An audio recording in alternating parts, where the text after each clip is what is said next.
Бисмиллахир-рахманир-рахим. Ассаламу алейкум ва рахматуллахи ва баракату. Приветствую вас всех и читаю вас. Сейчас пройдусь по некоторым темам. Сначала, как обычно, читаю вас. Ну, в общем, наверное, скажу, начну с того, что всех интересующих нас этой самой темы. Секунду.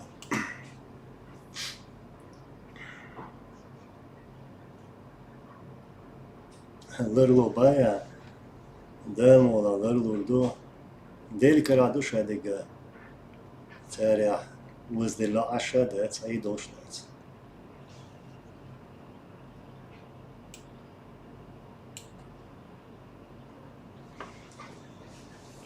Ну, я знаю, что вы все беспокоитесь за жизнь Тумсо, ну, также и других, конечно же.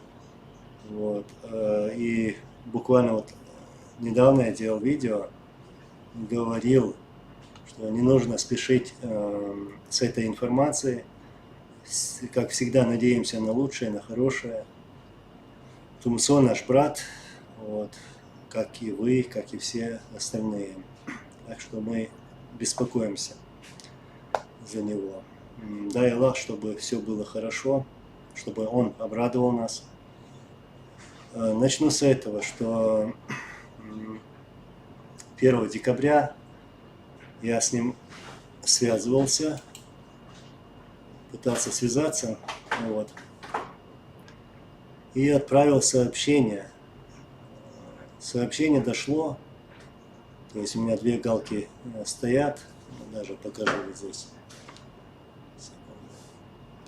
Вот. Сообщение доставлено, но не просмотрено. И вот буквально до того, как зайти сюда, я выслал очередное сообщение. То же самое, то есть не просмотрено. Не просмотрено. Я не знаю почему, но, конечно же, все это удивляет, эта ситуация. И, как я раньше в своем видео говорил, было бы, конечно же, хорошо, если бы кто-то мог бы заявить, сказать правду, что произошло, все ли в порядке. И плохая новость.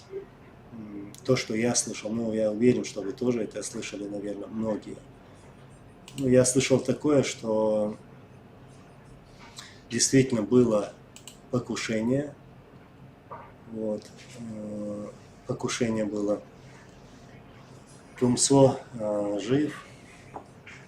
Вот. Человек, который находился рядом с ним, он якобы убит. Но мы также тоже не можем сказать что-либо про это. Это последняя новость. И со своей стороны я пытался связаться со всеми, кто как-то связан с Тумсо.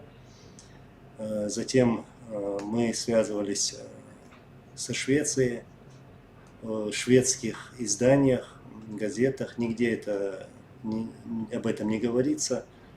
То есть, возможно, если это так действительно правда, то, что я сейчас сказал, что если это было покушение, то, возможно, там работает полиция. И я понимаю, почему у меня вот, сообщения доставлены, не просмотрены. И то, что этого нет в газетах или каких-либо изданиях.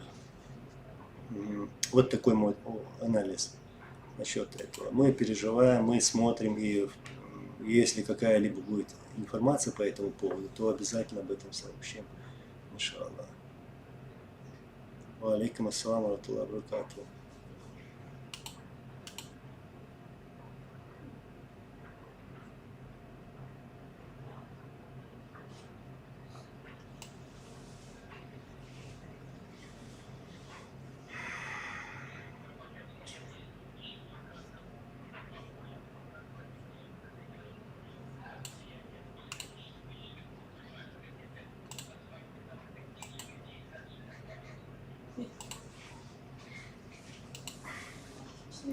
Так.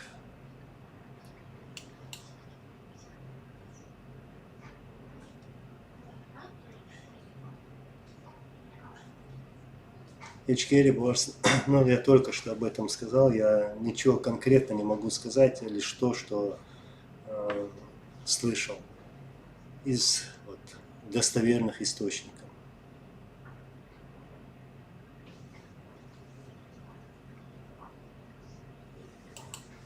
Ну, в последнее время вот происходят такие странные события. Именно в эти дни, то вот эта новость, что было покушение на Тумсу, а потом еще другие события, и, возможно, это все это даже и связано.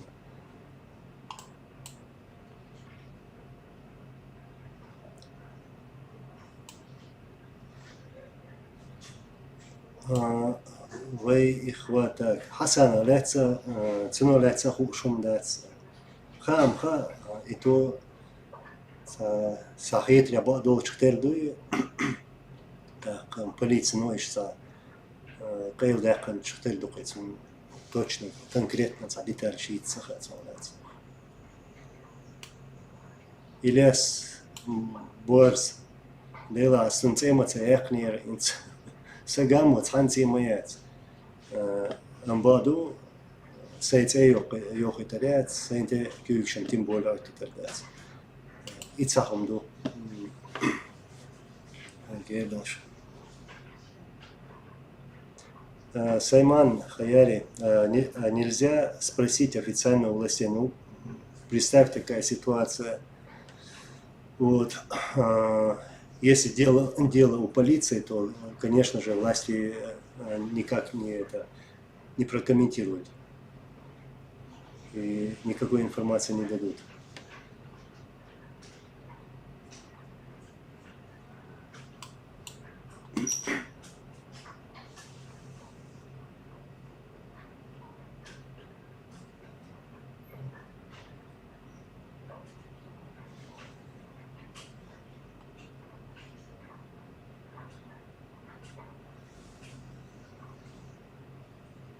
Мелхиборс, ну, скорее всего, я твое сообщение не получил в инбоксе, может, поэтому напиши еще раз.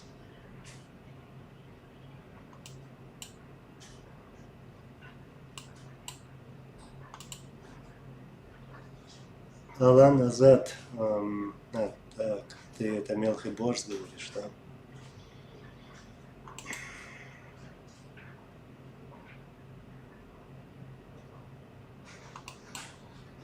Так, тут был вопрос был, да, насчет Заремы Мусаевой. Так, добрый день. Ну, об этом все знают. Сегодня вот я читал, что они продлили, как бы она будет находиться в заточении у Кадыровых. Вот то, что я знаю. До февраля месяца, кажется, отодвинули.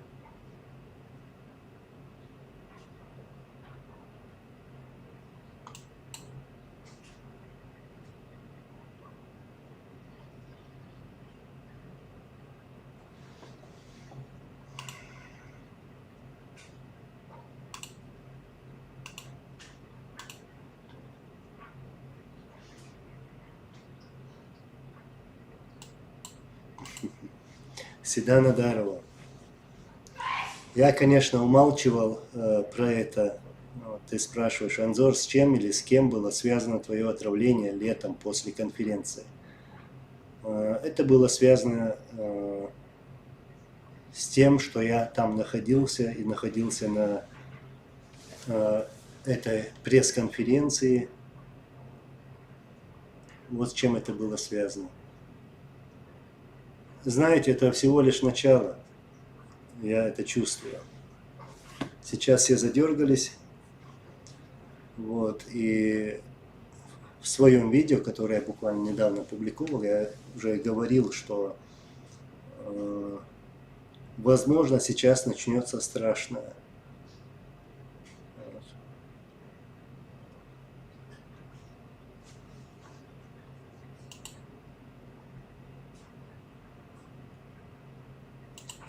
Анзор сам дахумадат, что кафировшин Аллах халак больше, а меня ладила. Кафырович бьется, но еще шейнинца дагумдоч ашма бьется, сейчас шуды идутся уж, так что много.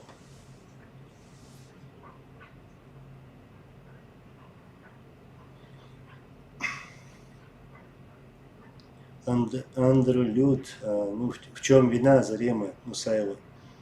Где Следственный комитет, где прокуратура? Прокуратура.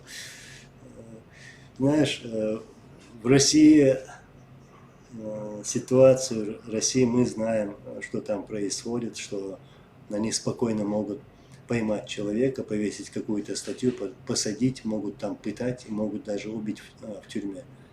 Мы знаем, что такое Россия.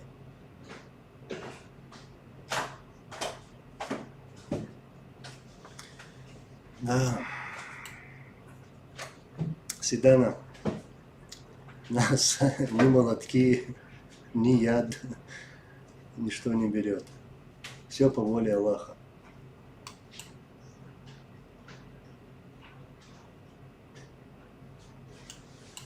Мелкий Борс.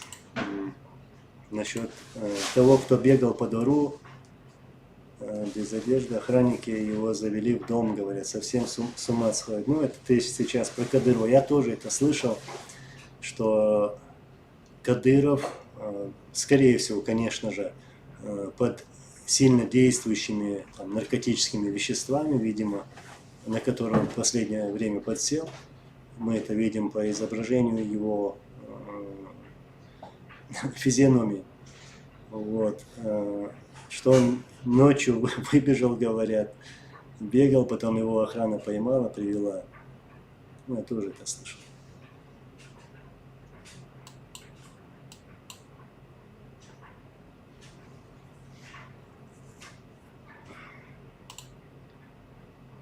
Стелла, добрый вечер.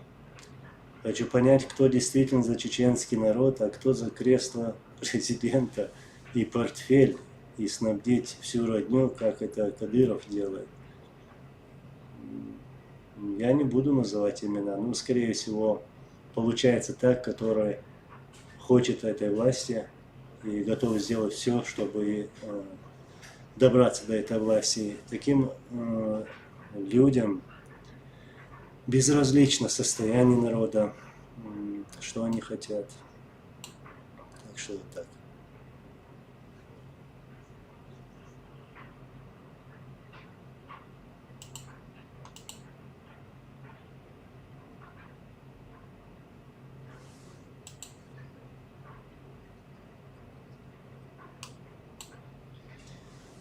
Собр делаешь.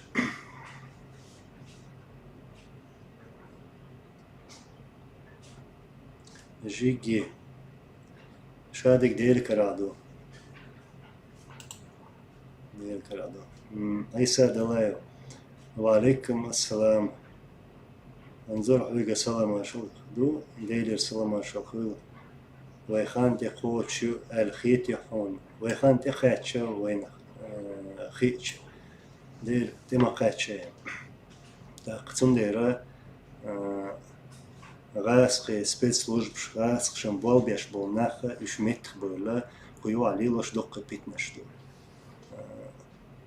دایز وش سایز وش سا و قطع او و دی غیر شی تسبل بخش بوی خان تقه چی خوش دوی ایش تندق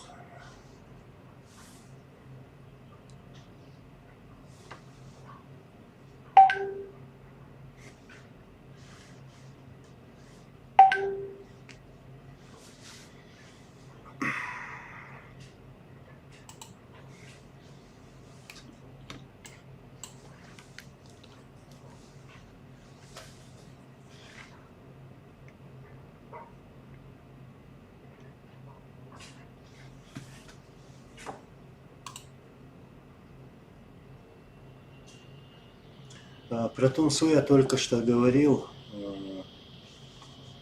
Так, Шамахи,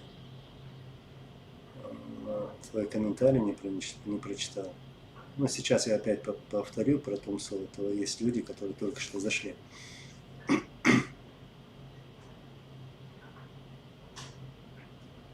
Шамахим, можешь повторить свой вопрос? Где-то я его потерял, а то многие тут пишут. Сейчас.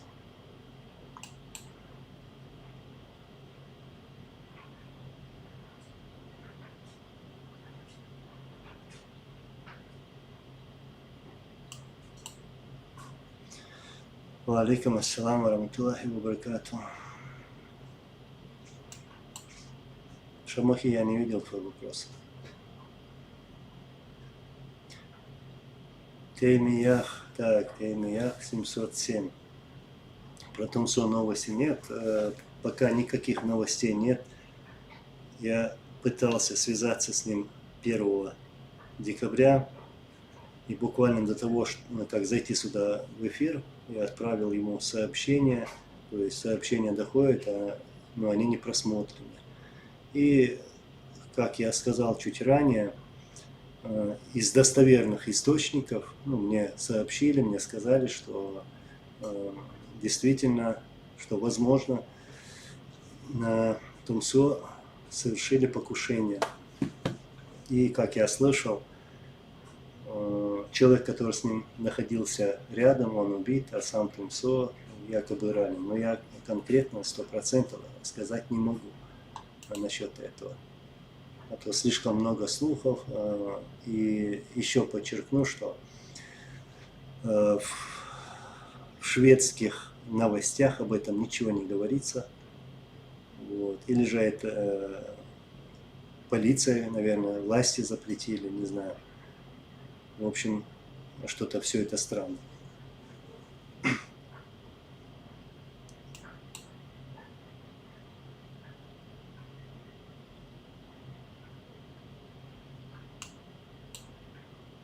Грув, алейкум ассалам ва баракату. Насчет так, Анзор, насколько сильна и популярна тюркская культура в оккупированной Чеченской республике Ичкерия. Кадыров фанатеет от сериалов про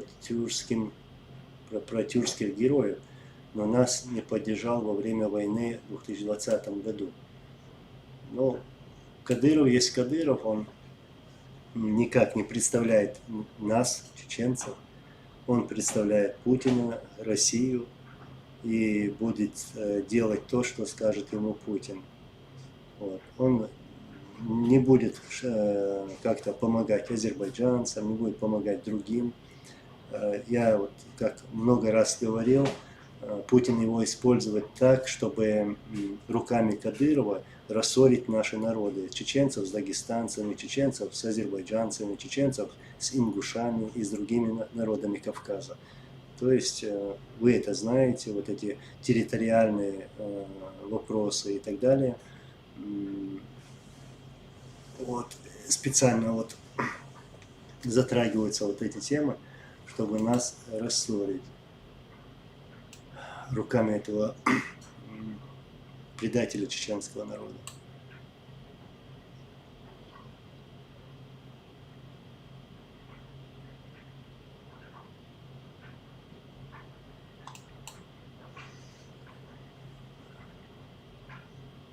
Аминь, аминь.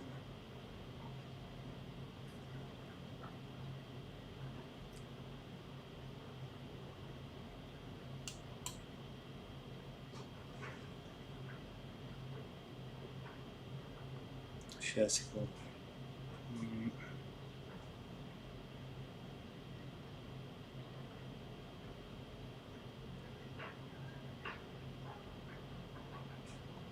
Пабло Одо Sayını geri hon комментарий. Хочу дух я зё zum dersa qiyam verso.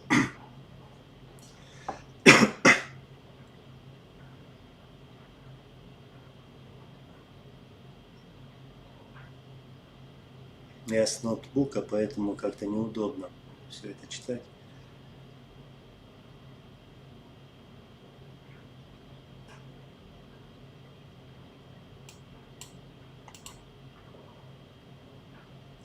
Рене Ронин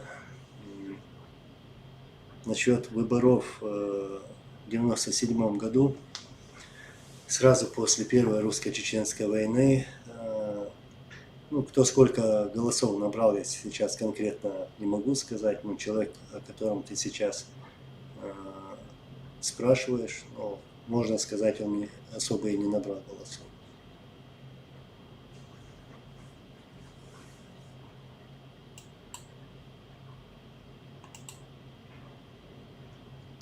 Теймиях, еще вопрос, как такое возможно, чтобы человек с пистолетом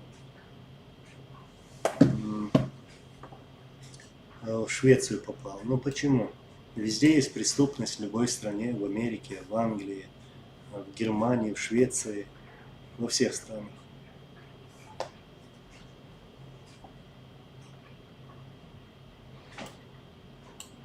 Алматы, Астана. Здравствуйте. Почему хасавюртовские переговоры провалились? Нет, хасавюртовские переговоры тогда не провалились. На этих переговорах были подписаны хасавюртовские соглашения. То, что можно сказать вот прямо конкретно, это то, что российская сторона не соблюдала никакие договора, никакие соглашения. То есть подписанные, как вы сказали, в 1996 году вот эти хасавюртовские соглашения, подписанные в 1997 году в мае договор о мире. То есть даже подписывая вот эти договора и соглашения, Россия готовилась к новой войне. Они знали, что через несколько лет вот они придут и отомстят нам за свой позор в Первую российско-чеченскую войну.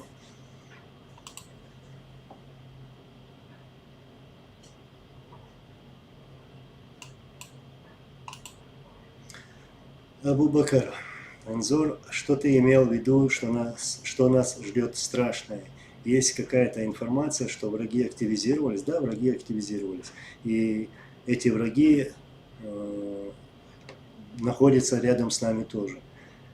Вот. И они могут использовать вот эту сегодняшнюю ситуацию, в которой мы оказались, вот, в которую нас стянули, вот этот кризис, в котором мы находимся, вот, могут использовать вот эту ситуацию в своих целях. Кого-то убить, на кого-то покушаться, а потом свалить это на другого.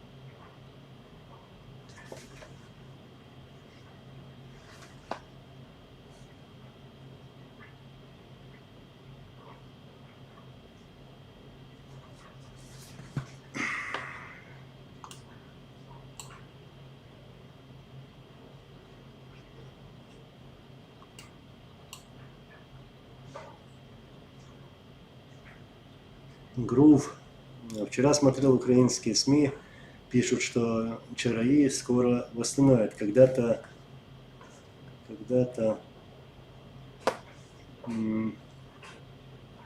сейчас, секунду.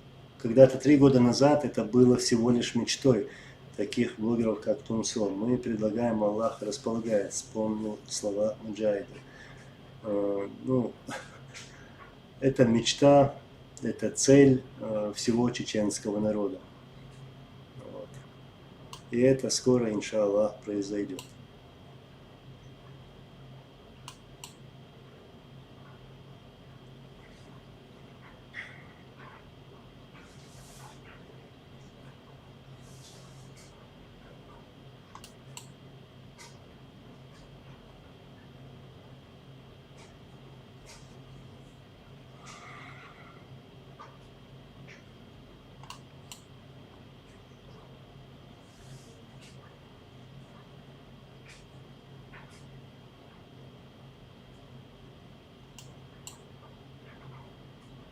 Темех нет, насчет Хабиба Нурмагомедова я про это не слышал, не могу сказать.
Мага Маев. Салам алейкум, алейкум салам. Какие-либо новости про Тумсо? Ну, я уже 2 раза об этом сказал. И сказал сразу, как начал этот эфир. Я понимаю, что люди беспокоятся, хотят узнать, что произошло, что с ним случилось. В общем, я решил это сразу сказать, именно то, что я знаю. В шведских новостях ничего нету. Возможно, полиция, власти запретили что-либо публиковать по этому поводу. Я пытался с ним связаться 2 раза сегодня. Ну и 1 декабря тоже. И, в общем, сообщение доходит, но не просмотрено.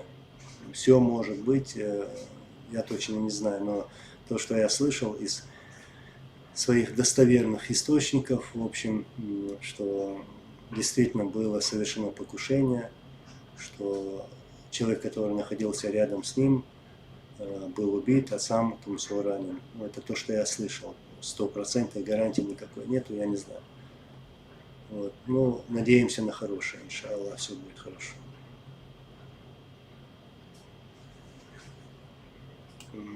Насчет Ибрагима, может не Ибрагим, а Мухаммад, его брата Ибрагима, я не знаю. Нет, никто не выходит на связь, старались, смотрели, не получается.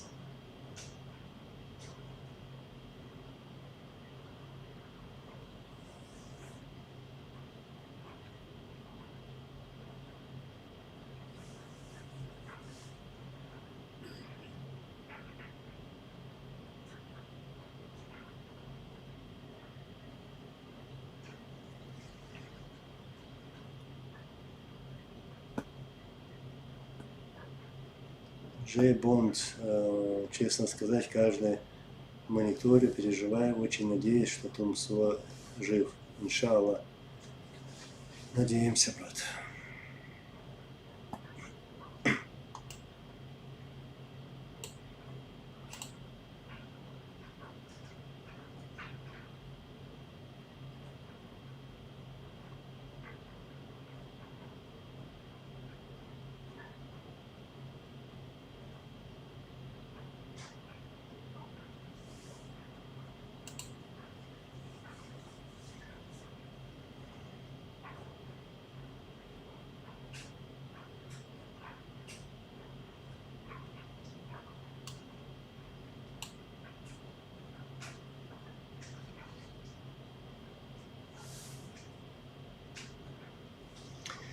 Алейкум ассалам, Казахстан. Магомед Ахмед, очень надеемся, что Тумсо жив. Ну, я тоже надеюсь. И если узнаю какую-либо новость про него, то, иншаллах, я об этом скажу, сообщу. Ну, пока вот такие новости.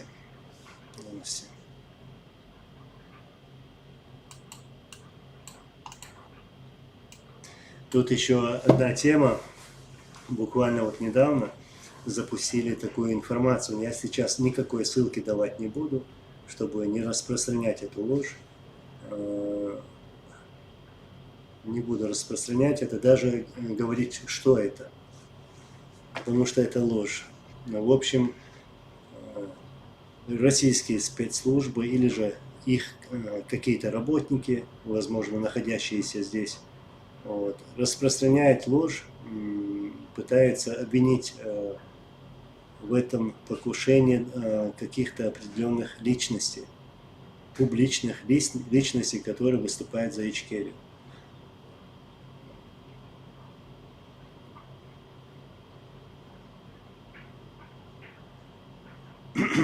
Александров, я отвечу на твой вопрос. Ибрагим Янгулбаев ездил к Закаеву, и там был разговор, скажите, пожалуйста, свое мнение насчет этого. Если честно, мне эта картина не понравилась. Отношение к Янгулбаеву Ибрагиму. То, что ему было сказано, то, что не позволили ему высказать свое мнение. И мое отношение было такое, я прямо скажу. У нас что, диктатура или что у нас? Что мы хотим установить? Почему, заявляя вот о том, что они якобы сторонники Ичкерии, но прибегают к таким кадыровским методам? Я считаю, что мы все свободные люди, мы хотим свободы, мы хотим уважать чужое мнение, мы должны уметь выслушать другого человека, проявить терпение. Если человек у нас, у чеченцев, и, конечно же, и у других народов, вот, есть гостеприимство. Если человек пришел в твой дом, то нельзя его выдворять оттуда, выкидывать, можно сказать, как это там произошло. Вот такое у меня мнение.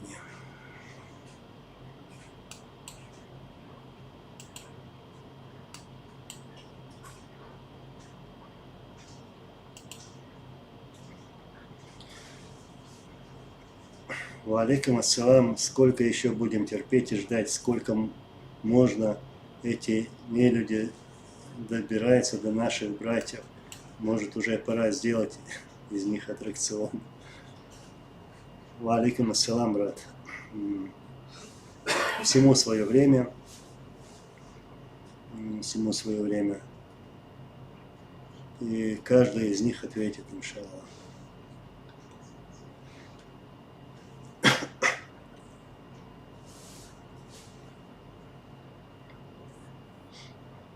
Борн 05, ну, насчет покушения, я не могу конкретно на 100% сказать, что было покушение. Нет, я не знаю. Да, мне какие-то источники сказали это, но я конкретно сказать не могу. Что-то все подозрительно, да. Я боюсь что-либо говорить. У меня есть очень много подозрений по этому поводу, но я их сейчас озвучивать не буду. Я надеюсь, что с Тумсо все хорошо, иншаллах.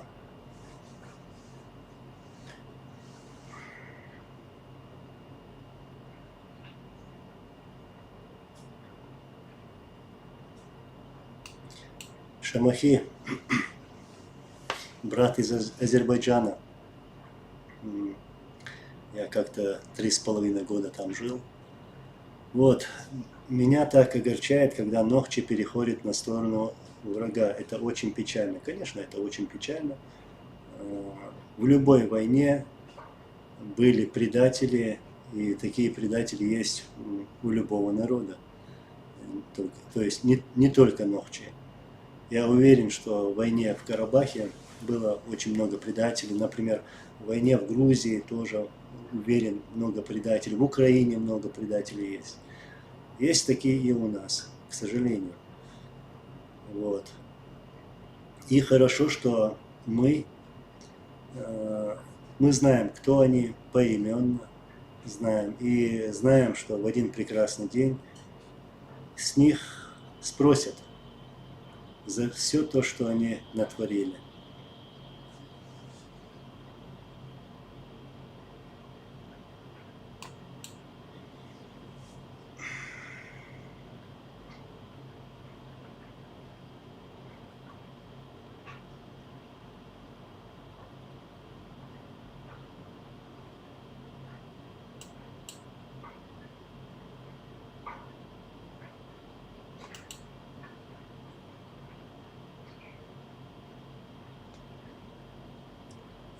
Джей Бонд, мне кажется, если его все-таки убили бы, об этом сообщили бы СМИ. Значит, он действительно ранен, для безопасности его и брата скрывает. Ну, я тоже могу, такая версия у меня есть у самого. Я знаю, что вы беспокоитесь, поэтому вы задаете вопросы, что касается Тумсо. Ну, еще раз повторюсь, что надеюсь, что с ним все хорошо, иншаллах. Тумсо наш брат, Тумсо нам нужен, как и другие наши братья. И вот тут буквально недавно я видел, некоторые даже высказывались по этому поводу, радовались, что возможно такое произошло. Хотя они не знают, что было это покушение, убили Тумсо или не убили. В общем, радовались. Рано радуются.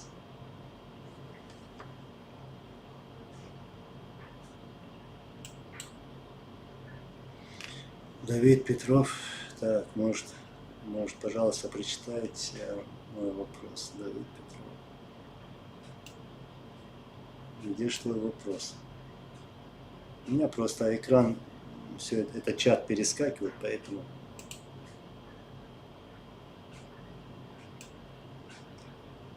Вот как раз один зашел, государство Ичкерия, твой комментарий удалили. Я таких и говорил только что. Рано радуйтесь.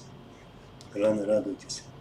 Шун хазам хейталдар сунца хум хелчи, тумсун хелчи, хейчун хелчи, шун хаз хейталдари. Шуна тхо но сянду сунха. Так, шухти шама бац. Шуц вавана вахена чей мулаве арвацактавана.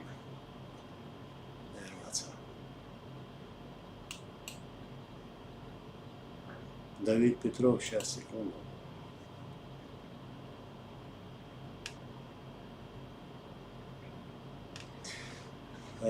Твой вопрос стерли, наш модератор стерли твой вопрос.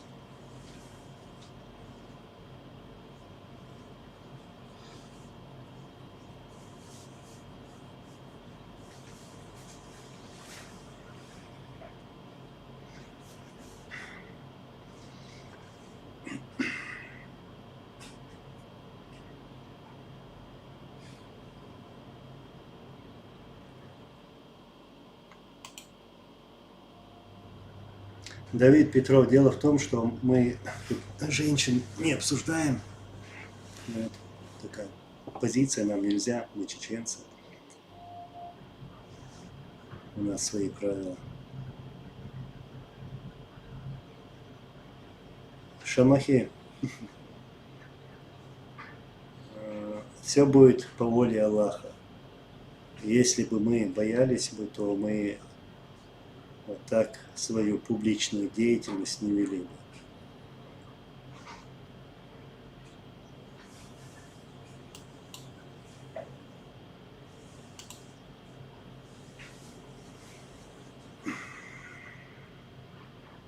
Аллах назад, насчет Хасана я не знаю. Не знаю, есть какая-то там информация, но, скорее всего, все это скрыто.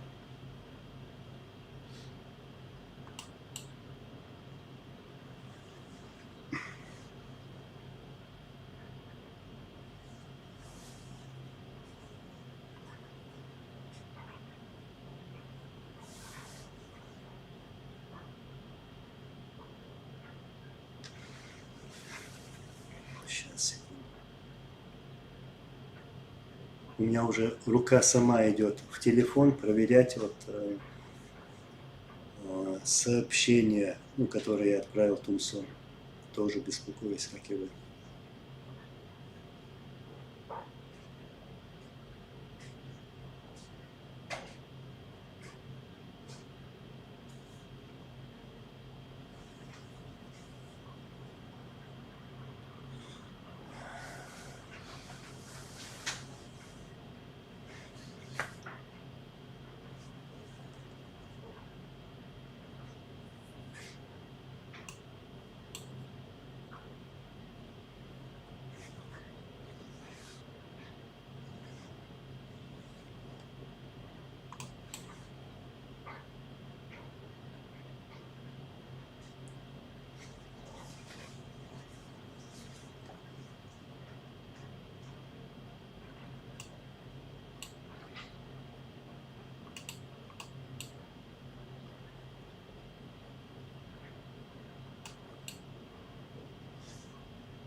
Так, Анзор.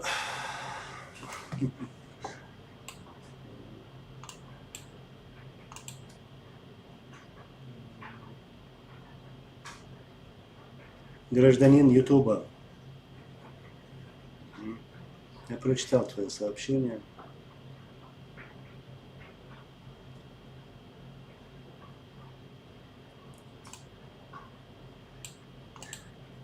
Тхотана шадеш даладель надольч махас хейтер дашон. Тодолш душон. Хира душон. Дель караду шадек дан. Ишталдух. Питна штующие. Галдаль дол хум лило штащи шуму дуй. Шуму баци тишем асмуваха инцмалера. Вахина шуц чеймула даже тишем бачу.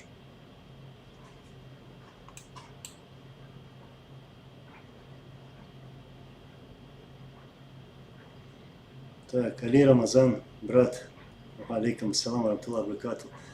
Если Путина не будет на посту президента, однажды до Кадырова дойдет ФСБ и захотят посадить. И, может быть, он поэтому собрал вокруг себя армию. Нет, он прекрасно понимает, что его могут убить прямо в этот момент, в любое время, как убили его отца. Он прекрасно понимает и знает, что его отца убили сами русские. Это одна версия. А вторая версия гласит, что он замешан в этом. То есть от этого негодяя можно ожидать что угодно, даже убийство своего родного отца. А то, что он собирает свою армию, ну, он боится народа, вот, боится возмездия со стороны народа, а не то, что он со своей армией якобы скроется, прикроется от ФСБ. Он не сможет, не сможет. И как мы видим из последних фотографий, там, его выступлений, у него вот физиономия полностью разъехалась до таких размеров, что он еле-еле открывает глаза и там не может связать пару слов даже. То есть я имею в виду от каких-то сильнодействующих препаратов, ну, наркотических. То есть у него стресс, не высыпается парень, нервничает из-за своей безопасности и из-за того, что там у него ничего не получается в Украине. Сейчас.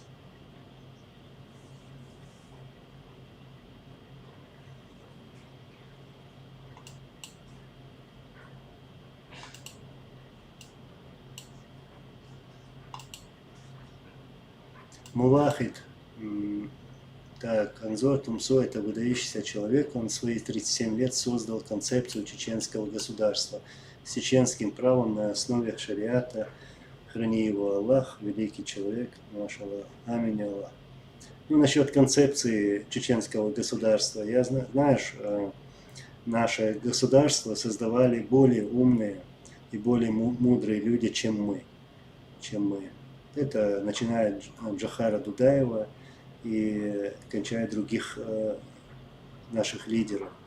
Вот. И я сторонник того, чтобы ничего из этого не менять. То есть оставить то, что как и было. Не надо создавать какой-то другой велосипед. Там все нормально. Нам нужна лишь наша земля. Нам нужны гарантии безопасности нашего народа. И чтобы нас оставили в покое. А все остальное у нас получится, иншаллах. Лишь бы нас оставили в покое. Вот что нам не хватает.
Так, сейчас.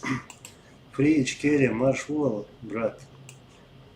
Анзор, что скажешь, что можешь сказать про протекторат, который нам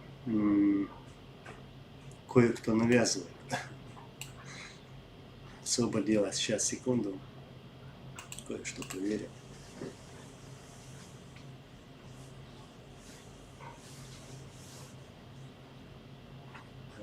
Насчет протектората скажу.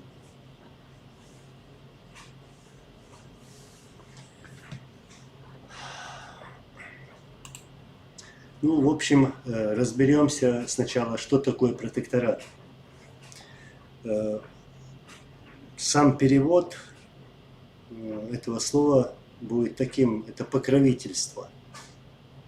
То есть protection, как бы так, от слова protection, ну, в общем, это покровительство. Ну, это одна из форм колониальной зависимости, считаю. И точнее, вот, к примеру, вот из публикаций в интернете, протекторат – это одна из форм колониальной зависимости, при которой одно государство по специальному международному договору передает другому государству ведение своих внешних сношений. Одновременно протежируемое государство принимает советника или руководителя по внутренним делам, сохраняя лишь некоторую самостоятельность. Протекторат представляет собой нарушение общепризнанных принципов современного международного права и прежде всего принципа самоопределений наций, закрепленных в Уставе ООН. Сохранение или попытки возрождения режима протектората противоречат также Декларации о предоставлении независимости колониальным странам и народам. Вот теперь и думай, Фри Ичкерия, что это, почему это, и подходит ли нам это. Ну, у меня такие мысли по этому поводу. Вот сегодня есть люди, которые говорят, что вот нам нужен протекторат, что мы должны себя отдать под другое государство. Но получается так, что мы выходим из одного рабства и идем в другое рабство. Нет, нам это не подходит. Нам это не подходит. Почему? Потому что наши лидеры и наши герои отдавали свои жизни не ради этого, не ради другого рабства, пытаясь выйти из одного. Вот. И все наши лидеры хотели, чтобы наш народ был свободным, а это возможно. И наши лидеры говорили и требовали гарантий безопасности для нашего народа. То есть никаких гарантий безопасности не может быть, будучи под каким-то другим государством. Вот. Не так это делается, не так это нам надо делать. И нам это не подходит. Нам это не подходит. Я понимаю, если Россия покидает нас, то есть деоккупация, в какой форме она не проходила, вот, то в это дело уже должны вмешаться международные силы, какие-то большие государства, какие-то большие авторитетные организации, и уже устанавливать порядок у нас. Имеется в виду вот договора, чтобы они тоже давали нам возможность достижения вот этих гарантий безопасности для нашего народа.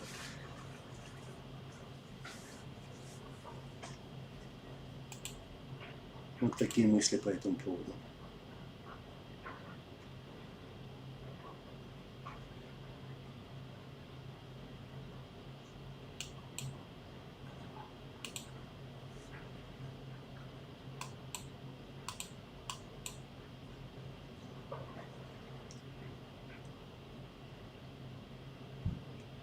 Сейчас, секунду. Прочитаю.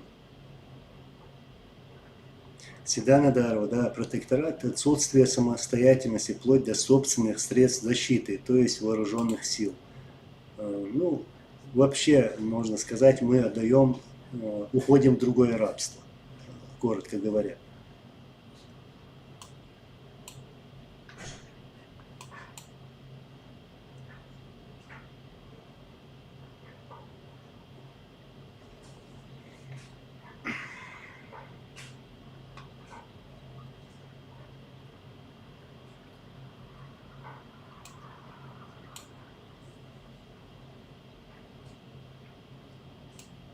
Алла назад, иншаллах, Ичкерия добьется, не то что получит, а добьется независимости.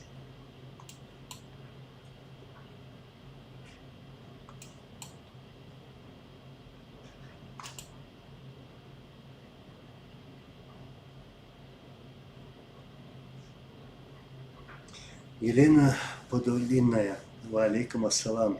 Братья, вы сейчас стали очень популярны. Наблюдает за вами со всех стран мира. Враги зашевелились, как черви. Будьте осторожны и очень внимательны. Берегите себя. Ну, все будет по воле Всевышнего. Все будет нормально, все будет хорошо.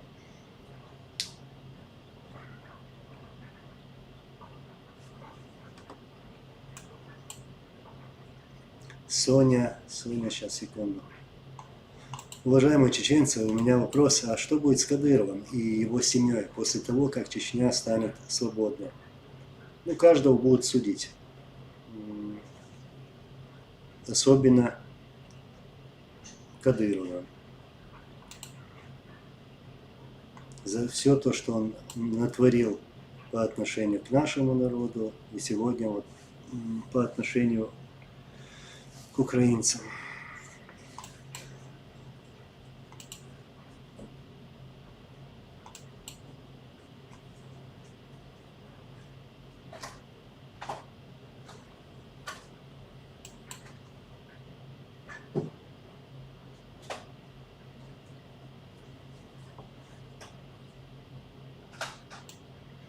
Вадим Караев, Анзор, что с Тумсо? Почему он не выходит на связь? Вот 4-й раз повторюсь. Мы конкретно точно не знаем. Вот единственное то, что передали наши источники, которым я в действительности верю, они передают, что покушение было, что человек, который находился рядом с Тумсо, убит, а сам Тумсо ранен. Это то, что мне сказали. Я не могу гарантировать, сказать, что это правда. Вот. Но настораживает то, что нигде об этом не пишут, то есть в шведских средствах массовой информации нигде этого нету. Правда, неправда и так далее. И мы никак не можем связаться с родственниками Тумсо. Ну, со своей стороны я пытался с ним связаться, с Тумсо. От него пока ничего нету. Нету ответа.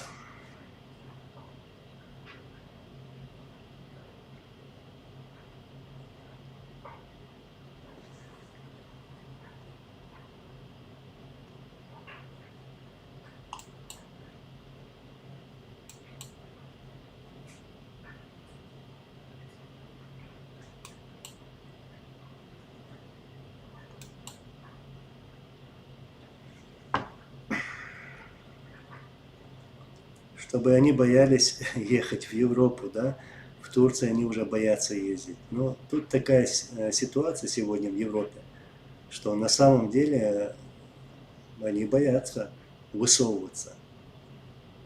Сейчас другая ситуация, не такая, как была там год назад или 2 года назад, когда они спокойно могли сюда приезжать и спокойно тут разъезжать по странам. Теперь ими занимаются местные, уверен, спецслужбы, вот, потому что знают, кто они на самом деле, вот, контролируют как-то.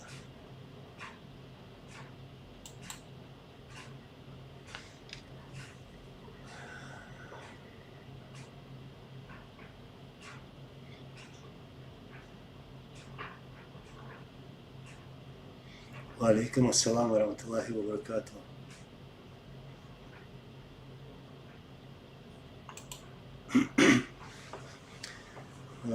Вот тут вопрос. Алейкум салам, брат. Как ты считаешь, поход Басаева в Дагестан, сейчас, секунду, мог быть организован с подачи России? Провокатор или агент?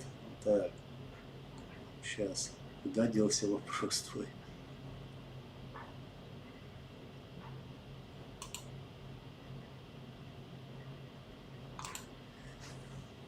провокатор или агент ФСБ в окружении Басаева, чтобы был повод для начала войны до наступления 2001 года. Ну, об этом мы много раз говорили. Мы говорили вот именно так, что все это было организовано российскими спецслужбами от начала и до конца, чтобы под конец обвинить чеченцев в этом походе, хотя это был не поход, и начать вторую русско-чеченскую войну. Вот что сделали российские спецслужбы. Им это удалось. Ну, сейчас не буду кого-либо там винить. В общем,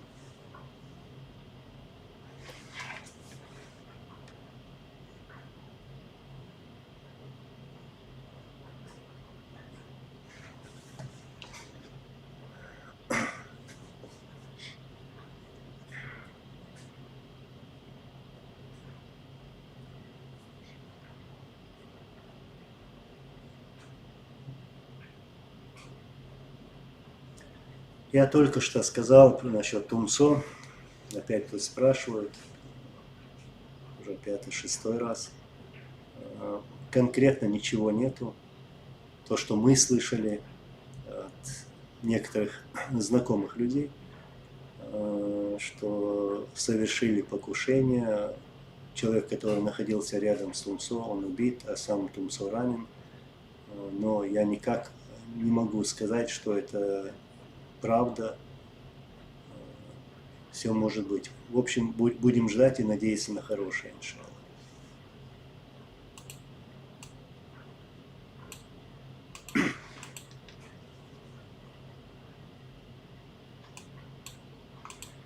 Руслан Винч. Сейчас, секунду. Вот. Анзор, а можете ответить на вопрос с бывшими муджахидами? Будет, которые перешли в стан Кадырова, их судить будут или по обстоятельствам смотреть будут? Ну, конечно же, по обстоятельствам.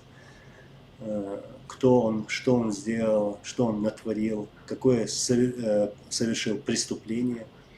И уже исходя из этого будет и наказание.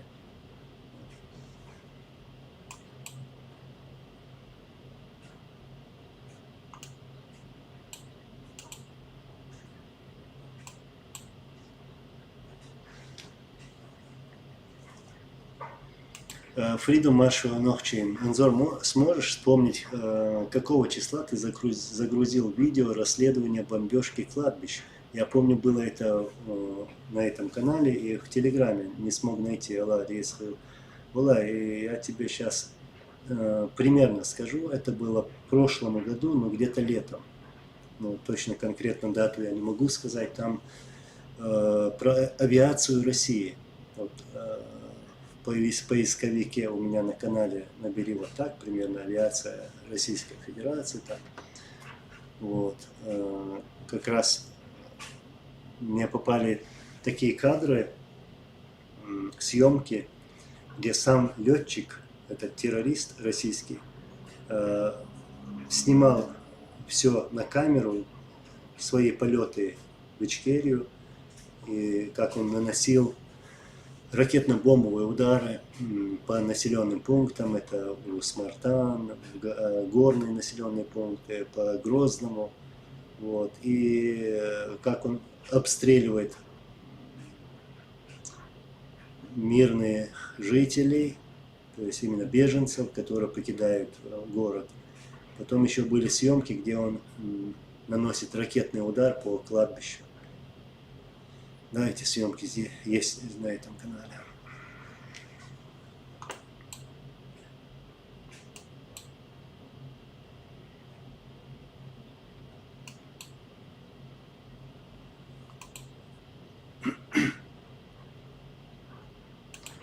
Борс, как насчет, как думаешь по поводу того, что 23 февраля сделать что-то такое, чтобы весь мир знал о депортации, о Хайбахе, как ты думаешь?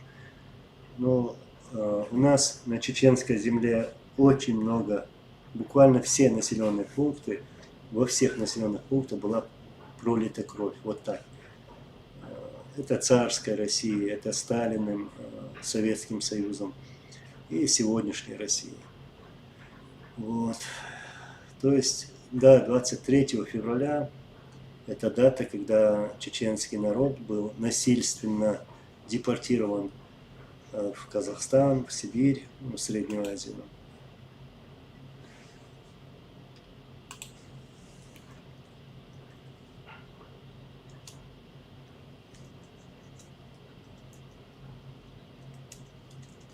Сейчас.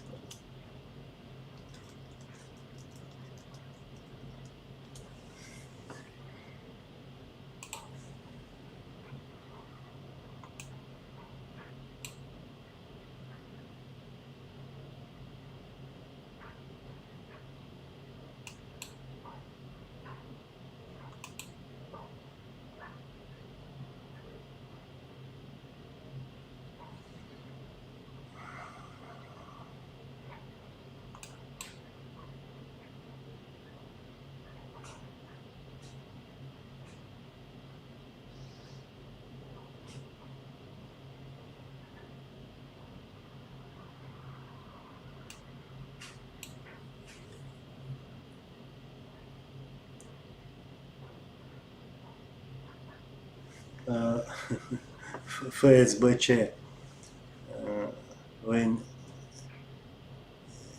Венцолос, я сейчас скажу. В общем, в Телеграме Ахмед Закаев ведет чат, мол, просит, чтобы я зашел туда и выступил. Нет, я этого делать не буду. Если я буду выступать, то буду долго выступать.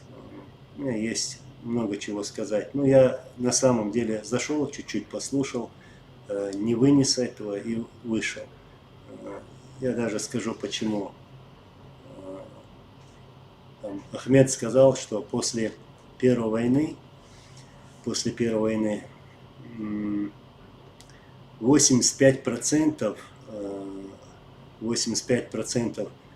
людей, которые работали у нас во власти, там, в правительстве, которые оказались во власти Ичкерии, получается, это были вчерашние якобы оппозиционеры и люди, которые работали на Россию. Это неправда. Это огромная цифра, не может быть правдой. Я могу допустить там какой-то процент людей, которые могли действительно где-то как-то работать, которых вот как бы простили. Да, мы в то время простили, была люстрация. Вот. И сейчас он преподносит это таким образом, говоря, что 85% правительства там Ичкерии были вчерашние оппозиционеры. Это неправда, это ложь. Неправда. Это он как бы выставляет нашу власть в каком-то другом некрасивом формате. Очень некрасиво это.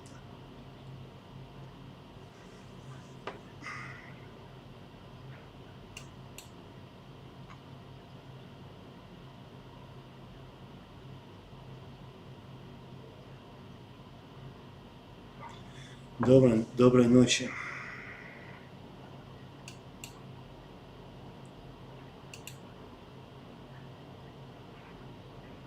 Так, Анзор, несущий мир. Анзор Фархад стрим ведет. Попроси его, чтобы он этот ролик закинул тебе про Муслима Чеберлоевского. Хорошо.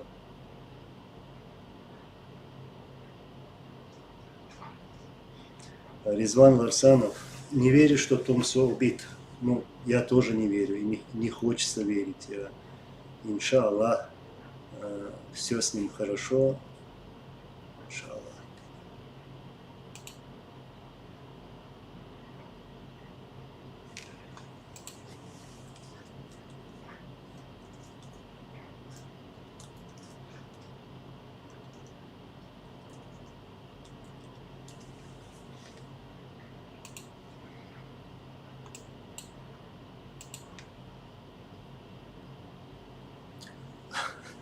Ладно, Азат. Анзор, знаю, у вас напряженные отношения, но мне было бы интересно послушать ваши дебаты, сами знаете с кем. Ну, я понял ты о чем.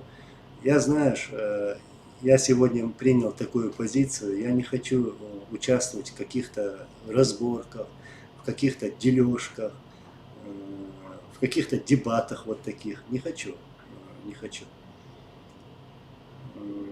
Вся моя работа заключается в том, чтобы проводить именно ту работу, которую сегодня я провожу. А я куда-то там это самое не стремлюсь, мне от этого ничего не надо личного. И у меня никаких разборок ни с кем нету.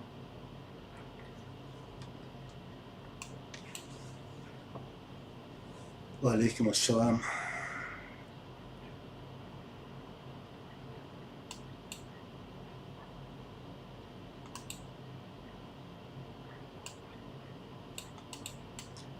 Алейкум салам. Так, Night of the Desert.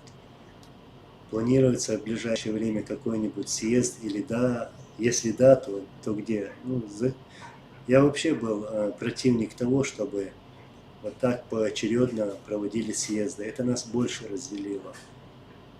Давайте говорить правду. Я понимаю, без разницы, если бы где-то был бы объявлен съезд, просто пойти бы туда всем и что-то сделать вот для вас, для народа. Нет, потом, получается, через день объявляют новый, потом еще ты задаешь вопрос, будет ли еще съезд, а куда еще? Вот. Нам не съезды нужны. Нам просто нужно выйти из вот этой дележки, вот из этих разборок как-то, каким-то образом. Если мы действительно боимся Аллаха и думаем о народе, то получается так, что каждый выпячивается, каждый стремится к этой власти и готов сделать все, чтобы взять эту власть и подставить даже людей.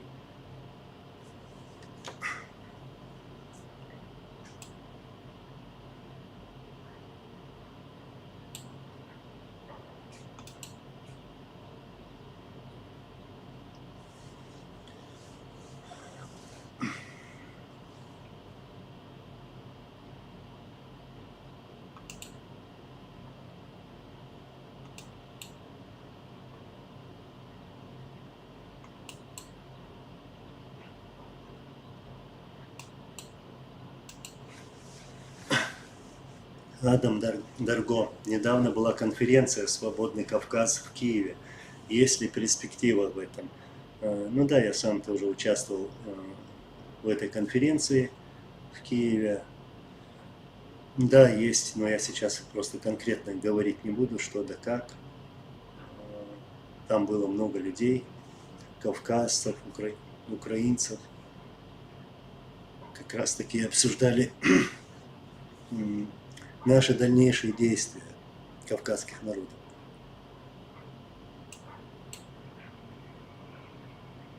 Таиса Дуева. Манзор, я смотрела твое обращение к Папе Римскому, и будет ли ответ на это обращение?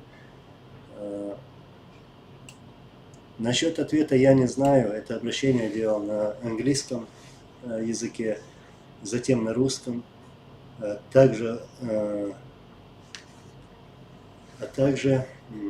в текстовом формате.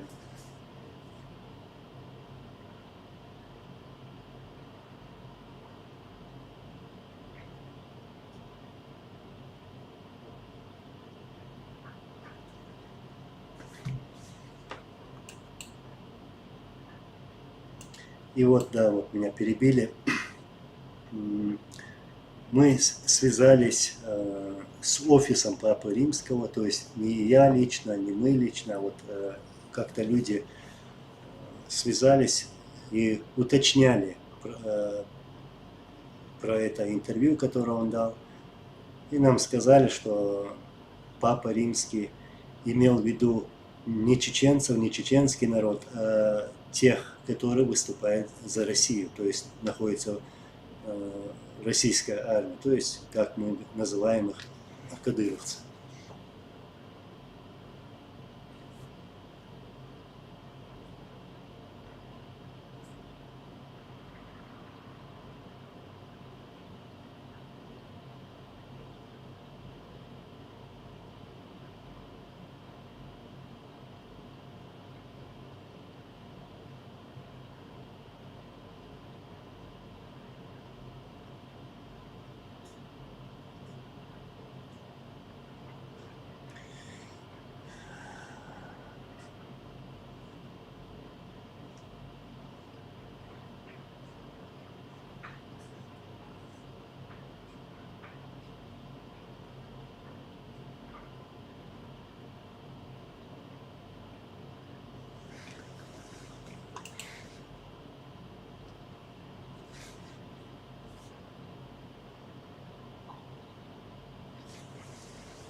я вернулся.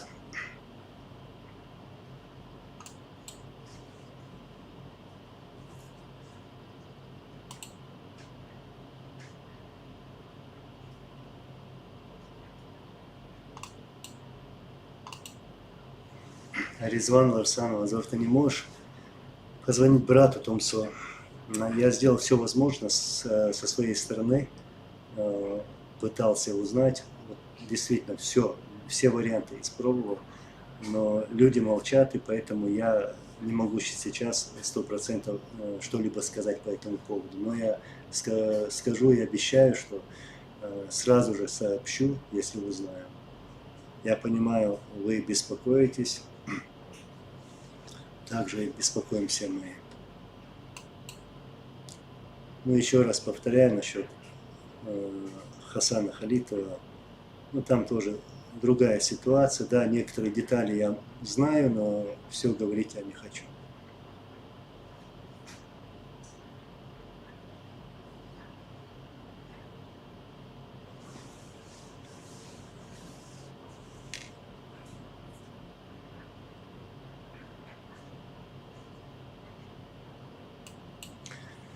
Жахар, да, все, алхамдулилlah, хорошо.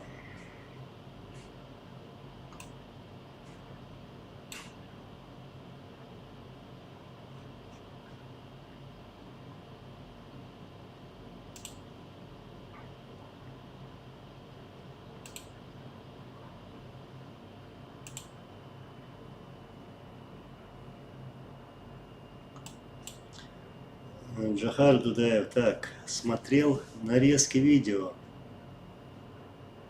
Кого не понял. Ну, в общем, с угрозами в наш адрес.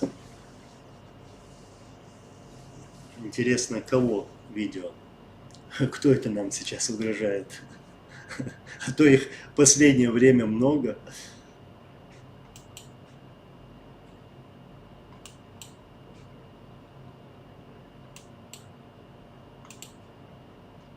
Манфред Вульф, так, Анзор, говорят, Кадыров пару дней назад в пижаме по резиденции бегал под наркотиками, пока охрана его не поймала и не завела. Ну, если честно, я уже несколько раз это слышал с разных источников, даже из дома написали.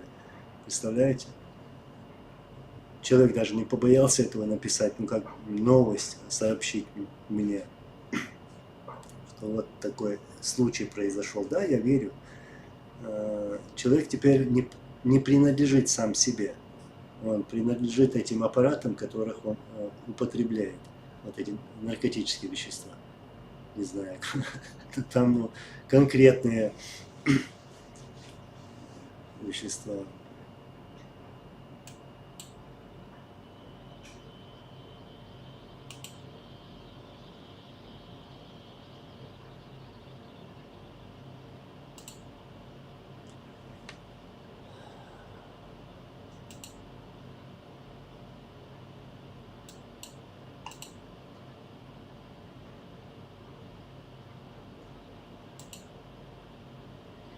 Таиса Дуева, мне кажется, что это должно объединить чеченцев хотя бы на какое-то время. Ведь Папа Римский объявил чеченцев и бурятов жестокости на войне в Украине. Ну, сегодня я давал как раз интервью украинскому телеканалу, и там сказал вот такие слова, что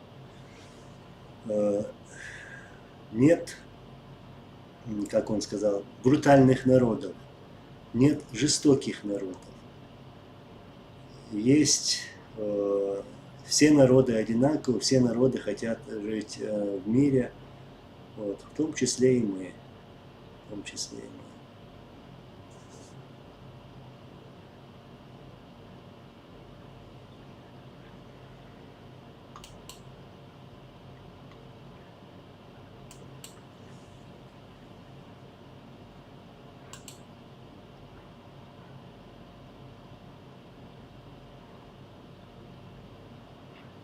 Алан Азат, хорошо, я даже записал, скорее всего, потом опубликую.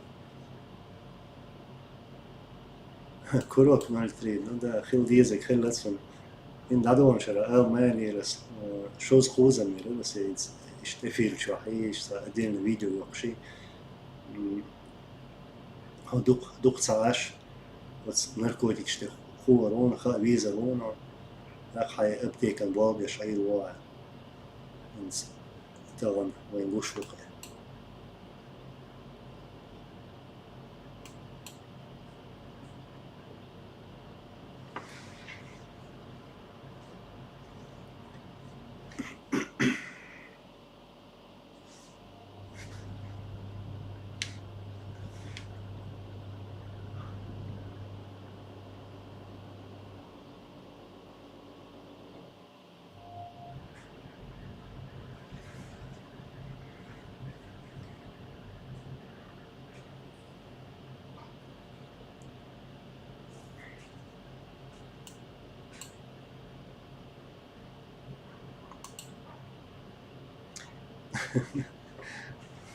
Я ожидал этот вопрос. Это правда, что всеми известная личность возбудила в отношении тебя и Джамбулата Сульманова уголовное дело?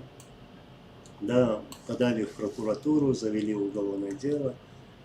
Вот. И сейчас я вам не могу сказать, где нахожусь. Я в бегах. Вот. И думаю, что мне все-таки надо будет поменять имя, машину или хотя бы номера машины, что-то сделать. Номер телефона поменять свой. Может быть, пластическую операцию даже сделать. Я не знаю. В общем, я в бегах, я не скажу, где я. Вот. И с другой стороны, была такая мысль, что явиться, вот как говорится, явка с повинной, пойти сдаться. Но я не знаю, куда сдаться. В Гугле искал, найти не мог. Спросил у своих знакомых, мне дали вот, электронный адрес этой прокуратуры. И я спросил у этого человека, а можно ли этот адрес прокуратуры забить в навигатор, как говорится? Довезет ли он меня до этой прокуратуры и там, до чего там, суда? В общем, такая реакция, не более. Не это самое... Мне опять смешно. Подождите, успокоюсь. Подавали ли эти личности в прокуратуру Кадырова, Делимханова, как его, Даудова, Хамбиева, сколько их там, да, куча. И некоторых тут, которые живут в Европе, которые сдались, поехали, ну, я имена называть не буду, а их, которые открыто сотрудничают с убийцами чеченского народа. Нет, они этого не сделали. Играют на публику, не более.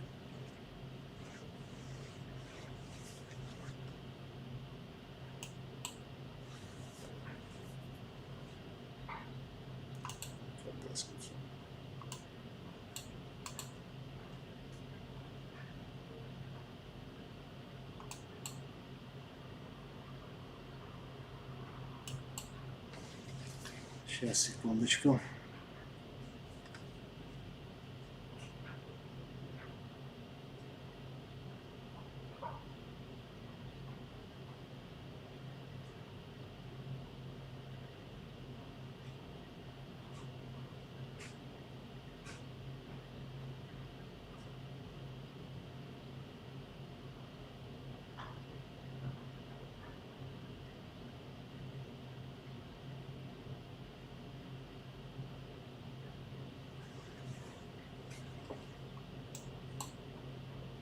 Слава Украине, героям слава!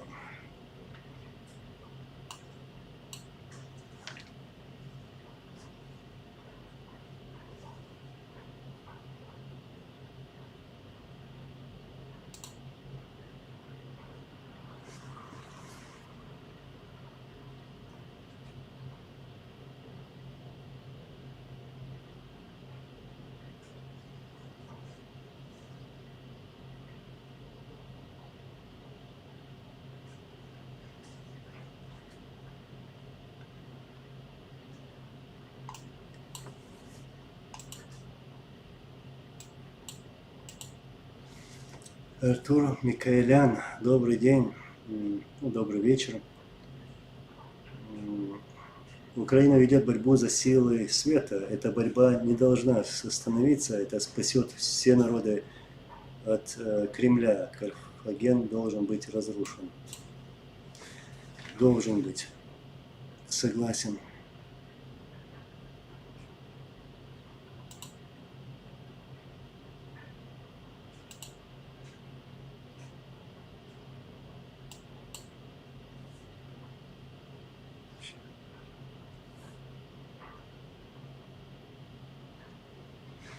Вот вопрос был такой, Альберт Жмущенко, так, стоила ли война 94 года стольких жертв, или была ли возможность ее избежать? Никакой возможности у нас не было. Наш первый президент Джохар Дудаев сделал все возможное, что было у него в руках, чтобы избежать этой войны. Россия, в лице Ельцина в то время, навязала нам эту войну, так же, как и она навязала сегодня Украине. Вот. И да, вот как вы пишете, это было в 94 году при Джохаре Дудаеве. Он обращался к Москве, Ельцину, пытался добиться переговоров с Россией, чтобы не допустить. В общем, нас начали бомбить, уничтожать, убивать. Потом, в 99 году, произошло то же самое. Нас объявили террористами, хотя мы хотели мира на своей земле. В 99 году, опять же, вторично уже за новейшую историю нам навязали вторую войну, и эту войну навязал, да, Ельцин и Путин. И в то время, в 99 году, я помню, через разные организации, напрямую, с Москвой, наше руководство в лице Масхадова пытались избежать этой войны. Пытались сделать все возможное. Но не получилось, потому что Путину нужна была эта война, чтобы прийти к власти. Вот почему.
Так, вам не кажется, что независимость Ичкерии это для третьей кампании, в общем?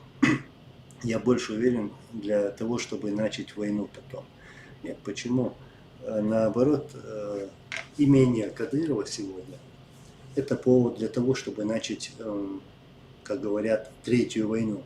Хотя она идет, она не прекращалась, потому что народ сегодня уничтожает во всем. Уничтожает наши корни, язык, культуру, наши обычаи, все уничтожает. И религию пытается искоренить нас. И вот использует в грязной войне Путина против Украины. То есть война продолжается. Или вторая, называйте ее, или третья война, без разницы. А вот почему я говорю, что Кадыров как повод, потому что могут сказать, в любое время Россия может сказать, вот, Кадыров совершил вот это, другое, обвинить его во всем, конечно же, и потом начать войну против нашего народа. Такой вариант тоже возможен. А то, что мы выступаем за свою свободу, за независимость, это не повод. Это не повод. Все народы хотят жить свободно.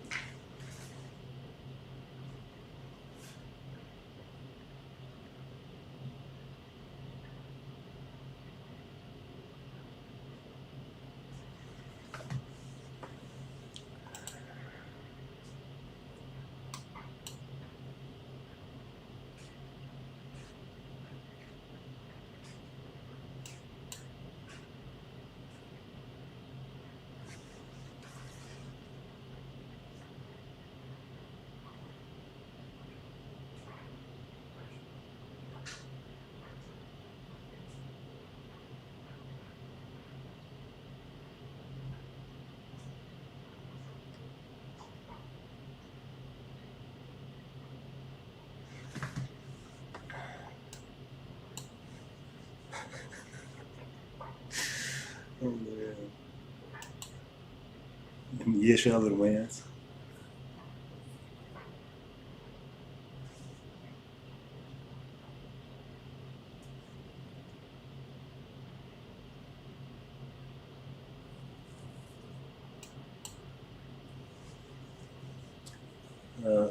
Алан, хаос это дом.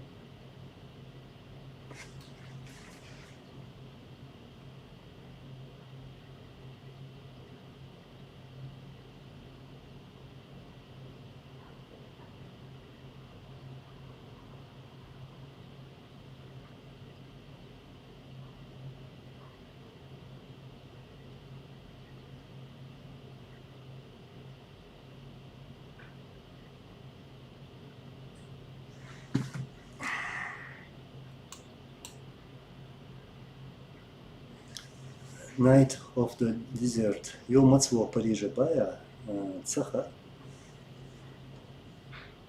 הסובייט נתק מחויד, סומיצ'או חויטס. Да, мало. Хойтер. Ну, я понял насчет хауза.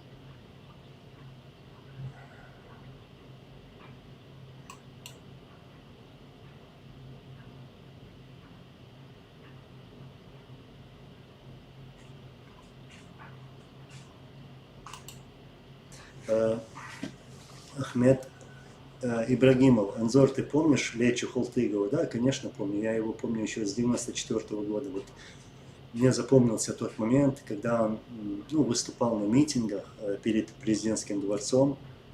Вот. С тех пор еще помню. Потом он был директором НСБ, потом его убили, потом вместо него поставили его брата Ибрагима Холтыгова.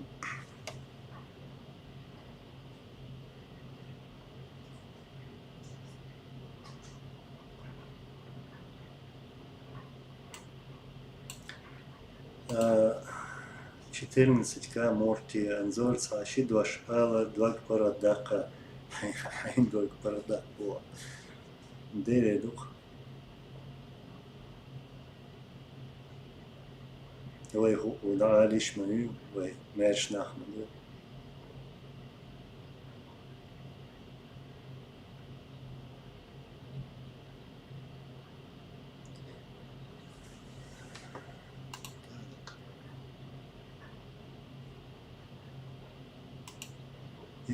Я вот везде все пересматриваю, все возможное. Я везде написал, везде спрашиваю, насчет Тумсо. Проверяю все новостные каналы местные. Вот как раз, Ибраим, я про это и говорю. Есть какая-то информация, но и то я не могу сказать, что это 100%, пока они сами этого не скажут. Скорее всего, если действительно это произошло, то здесь стоит запрет.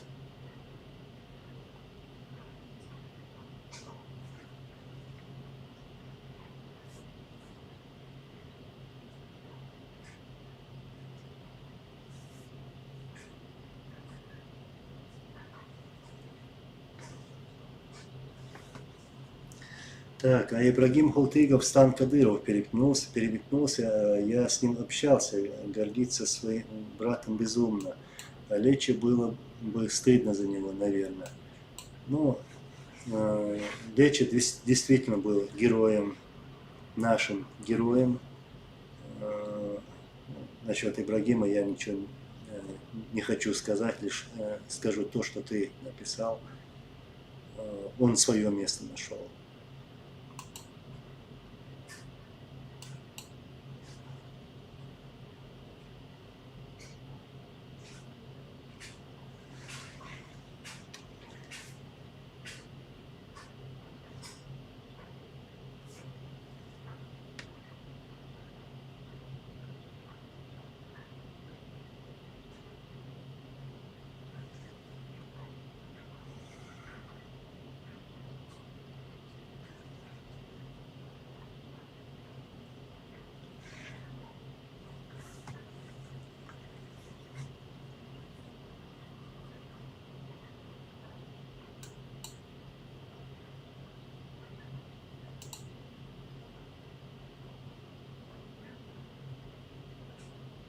Луиза Цакитарсо. Хумячерхо.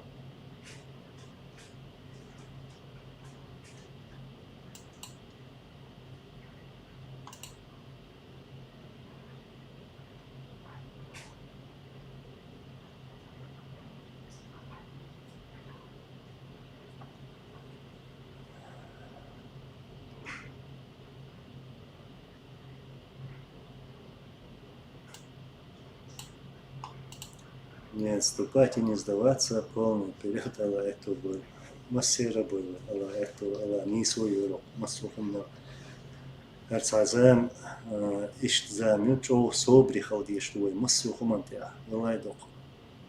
Ок, гон, вайн гон халил, что питана, что док питна, что вайн, юалилш. Вала қир макуерсу, дейл да қир. Ца дош, Алла. ناخن خلخي تتا ويلا يشا شو خير مسوخنا دق بيتنا قليل شوي وين تعبيش بوالبو إمباسو Манфред Вульф, Панзор, почему Литва, Латвия, Эстония, Польша не признает независимость Ичкерии? Признает. Вот увидишь, признает. Все к этому идет. Иншаллах, это и произойдет.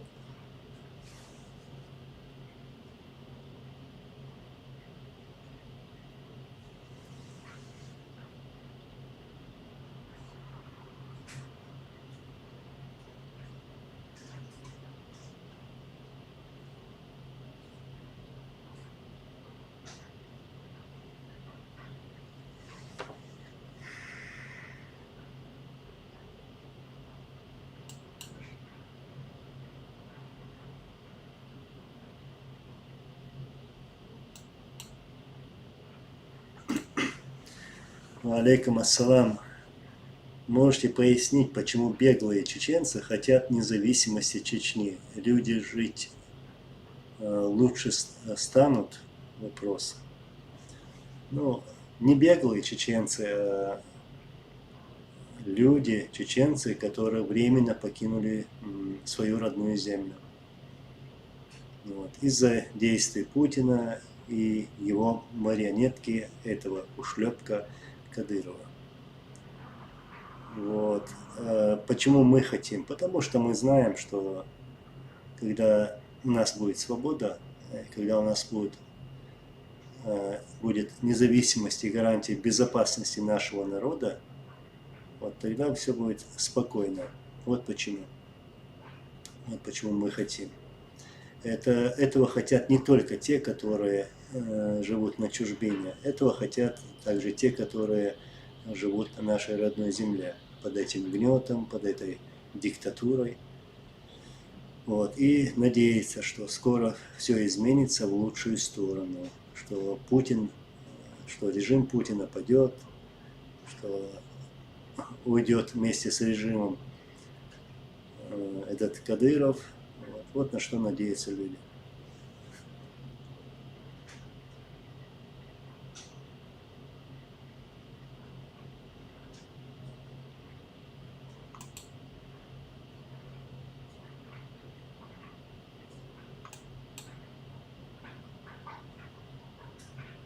Эрзо ЗСУ. Страны Прибалтики давно бы нас признали, если бы было единство в наших рядах. А так мы сегодня напоминаем персонажей из басни Крылова «Лебедь, рак и щука». Но, брат, это не сегодня появилось. Все это идет еще, ну, скажем, можно сказать, с 2000 года даже. Вот, 20 чем-то лет это не останавливалось, но именно вот эта басня Крылова «Лебедь, и щука и рак». Вот эта дележка, вот это взаимооскорбление сегодня не более усилились. Мы знаем и понимаем, почему это происходит. Вот.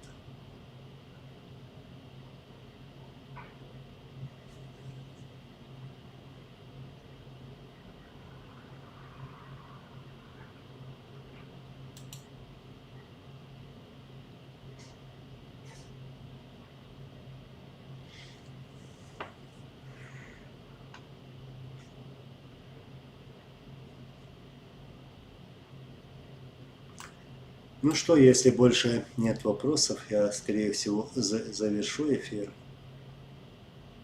Сегодня зашел, чтобы... Ну, я знаю, что вы переживаете, сказать, чуть дать информацию про Тумсо, и зная, вы переживаете, хотите узнать это, что происходит. В общем, такие дела.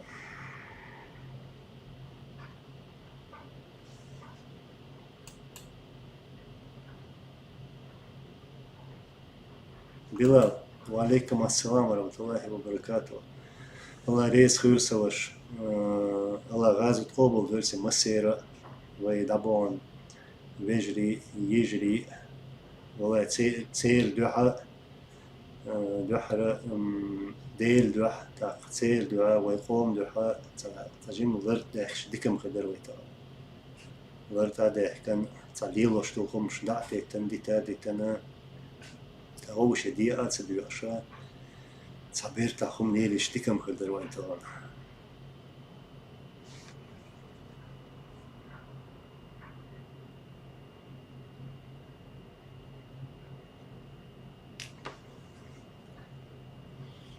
خنيف ومارو الحمد لله وعليكم السلام ديكو والحمد لله. Манфрид, Вульф, Анзор, зайди на стрим к Фархаду.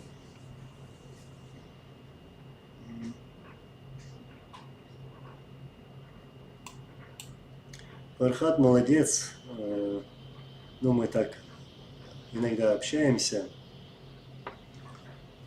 и я его всегда благодарю за его позицию и за то, что он информирует других людей о том, что происходит на самом деле вокруг чеченцев, говорит о нашей позиции, говорит правду, выступает против России. И благодарю за то, что он, да, несколько раз помогал нашим батальонам. Вот. И сейчас у нас есть кое-какие договоренности, потом должен с ним связаться или встретиться даже. Вот, по поводу помощи нашим батальонам.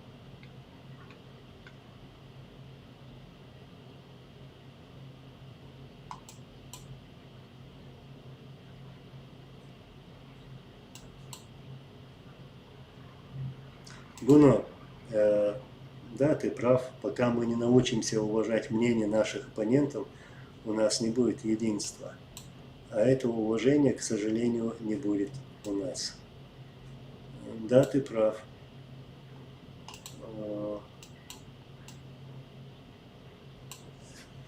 Иногда даже врага тоже уважают. Вот. А здесь, в этом случае, мы все одинаковы, и вы, и я. Вот этого уважения мы не видим. Вот.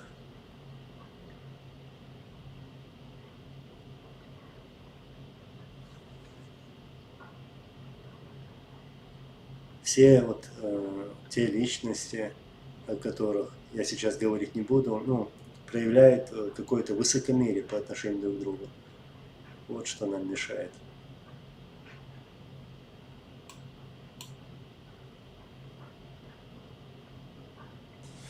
Билал, амин, я Аллах, амин. Аллах, это был не свой мусульман.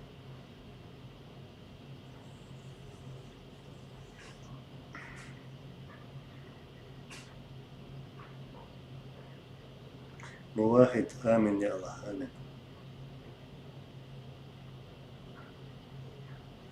Ханиф Умаров, Гренобль, Сенгера, Гренобль. Где-то на юге, Хальеска. Урва, Цажим, Хошел, Диду, Ваша, если ты все еще находишься во Франции.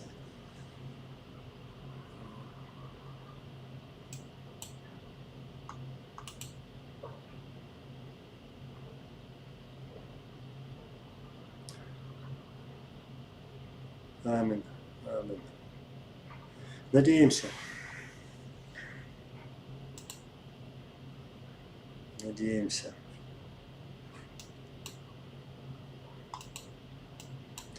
Аллах назад.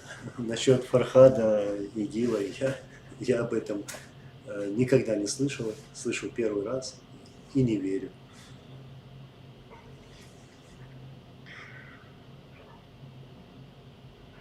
Мажиду Абдул Малик. Валейкум ассалам. Саваш. Маршуа. Дику алхамдулилlah. Масул басал тагвар.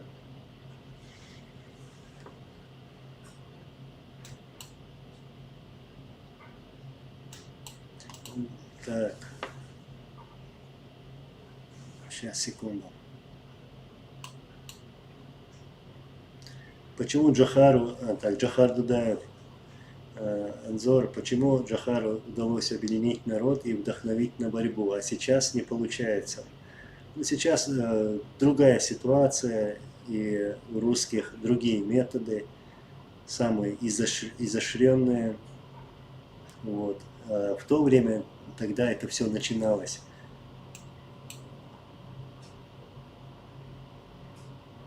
И поэтому нам как-то повезло в то время, что это единственное у нас было.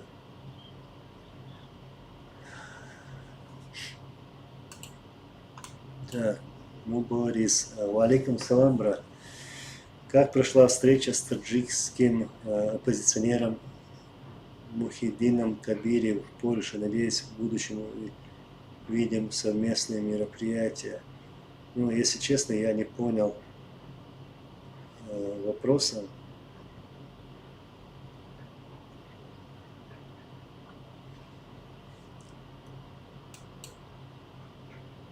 Абу Мухаммад, я уже много раз говорил про Тумсо, и сейчас вот повторюсь, наверное, до того, как выйду отсюда, но я еще раз повторюсь. Чуть-чуть подождите.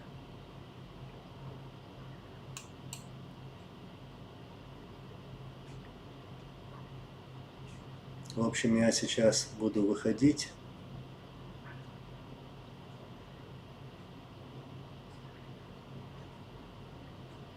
Дочитаю ваши комментарии. Скажу, повторюсь насчет Тумсо. И уже выйду.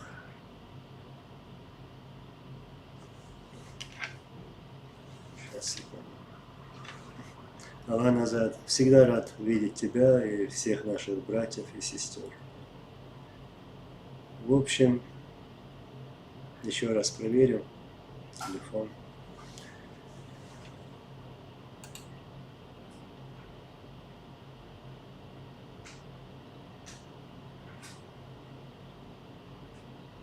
Руслан Ильич, да, понимаем, знаем. Все нормально, алхамдулилlah. Курок 03, вала, я не знаю, когда в следующий раз, у меня вот так это все спонтанно. Вот. Еще раз покажу, как показывал в начале эфира. Писал Тумсо, звонили, никак не можем связаться. сообщения доходят, не просматриваются. Не знаю, что там действительно происходит, но еще тут одна деталь. Нигде об этом не пишется, ни в Швеции, ни в других странах. То есть последних публикаций нет по этому поводу. Я знаю, что вы переживаете, также переживаем и мы. Пытаемся узнать, что произошло. И плохая новость. Нам сегодня передали из наших источников, что действительно было покушение, что Тумсо пытались убить. И человек, который находился рядом с Тумсо, был убит, а сам Тумсо ранен. Есть такая информация тоже, но я не могу сказать, что это правда. Вот.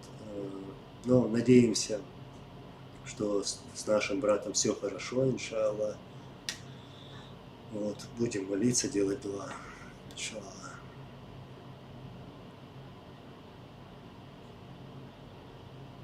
Такая информация. Ханиф Умаров. Ну да, я понял, на карте примерно знаю, где Гренобль находится.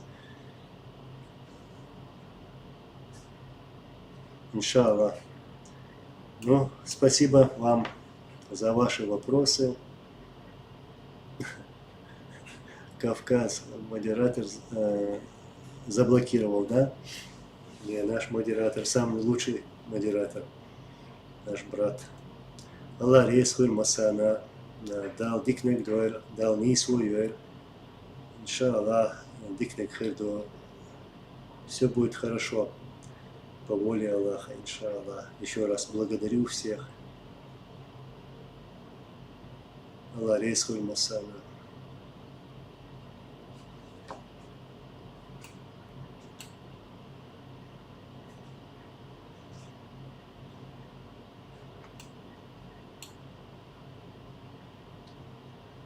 Ну, ладно, Кавказ. Анзор, скажи, брат, что думаешь после развала Эрофии, сколько стран будет? Ну, сейчас мы можем просто гадать.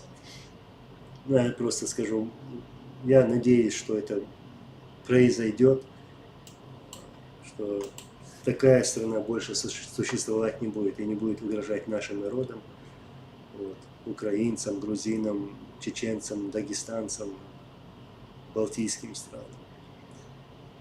Вот. Вот что они заслужили. Аллах рейсхов его.